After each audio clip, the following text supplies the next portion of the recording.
Note of ডিসেন্টগুলো পুরোপুরি উপেক্ষা করা হয়েছে, ইগনোর করা হয়েছে। রাজনৈতিক দলগুলোর সঙ্গে এটা প্রতারণা। আমাদের সংস্কার কমিশন, ঐক্যমত্য কমিশন, তারা তাদের রেকমেন্ডেশন তারা দিয়ে দিয়েছেন প্রধান উপদেষ্টার। প্রধান উপদেষ্টা সই আছে সেখানে, তিনিও এটার চেয়ারম্যান, কোথায় কো চেয়ারম্যান ছিলেন, এই চেয়ারম্যান। অবাক বিষয়ে আমরা যেটা লক্ষ্য করি যে আমরা খুব একেবারে অত্যন্ত পরিষ্কারভাবে আমরা কিন্তু যে বিষয়গুলোর সঙ্গে আমরা একমত ছিলাম না, আমরা সেখানে নোট অফ ডিসেন্ট দিয়েছিলাম। সেই নোট অফ ডিসেন্টগুলো লিপিবদ্ধ করার একটা প্রতিশ্রুতি ছিল তাদের। কিন্তু অবাক বিষয়ে আমরা লক্ষ্য করলাম যে কালকে যখন তারা এটা প্রকাশ করলেন, সেই বিষয়গুলো নেই। নোট অফ ডিসেন্টগুলো পুরোপুরি উপেক্ষা করা হয়েছে, ইগনোর করা হয়েছে। এটা তো ঐক্যবদ্ধ হতে পারে না। তার ঐক্যবদ্ধ কমিশনটা করা হয়েছিল কেন?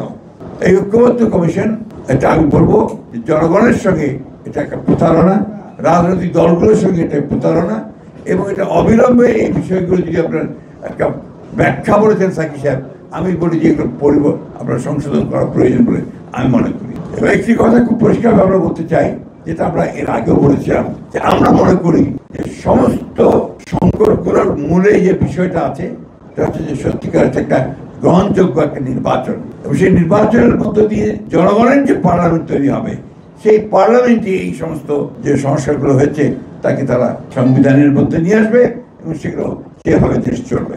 আমরা সেই কারণে কিন্তু 5ই আগস্টের আগস্ট বিপ্লবের পরেই আমরা নির্বাচনের কথা বলেছিলাম।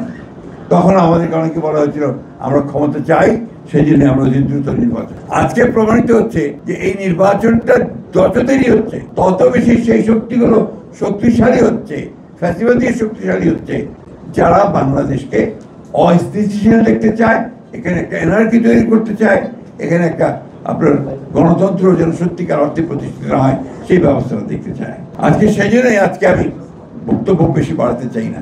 আমি অন্তর্বর্তীকালীন সরকারের প্রধান উপদেষ্টার দৃষ্টি আকর্ষণ করে বলতে চাই, আপনি কিন্তু আপনি জনগণের সামনে কিন্তু প্রতিশ্রুতিবদ্ধ, ওয়াদাবদ্ধ যে আপনি এখানে সত্যিকার অর্থেই যেটুকু সংস্কার দরকার সেই সংস্কারগুলো করে আপনি জনগণের যে কাছে গ্রহণযোগ্য নির্বাচন দেবেন, সেই নির্বাচনের মধ্যে যে পার্লামেন্ট আসবে, সেই পার্লামেন্ট এই দেশের সংকটগুলোর সমাধান করবে। সুতরাং আজকে যদি এর থেকে কোনো ব্যত্যয় ঘটে, এর থেকে বাইরে যদি যান, তার দায় দায়িত্ব সম্পূর্ণ আপনাকেই বহন করতে হবে। এই কথাটা আমি খুব পরিষ্কার করে বলতে চাই। সেই জন্যই আমি আশা করব যে তারা তাদের এই উপলব্ধি আসবে, এবং অতি দ্রুত এই সংস্কার কমিশনে সকল দলগুলোর মধ্যে যেগুলো আমাদের একমত হয়েছি এবং যেগুলোতে দ্বিমত পোষণ করেছি, সব কিছুকে নিয়ে একটা নির্বাচন আপনি অবিলম্বে দেবেন, যে নির্বাচনের মধ্য দিয়ে আমরা একটা জনগণের একটা পার্লামেন্ট তৈরি করতে পারবো, একটা জনগণের শাসন আমরা দেশে নিয়ে আসতে পারবো।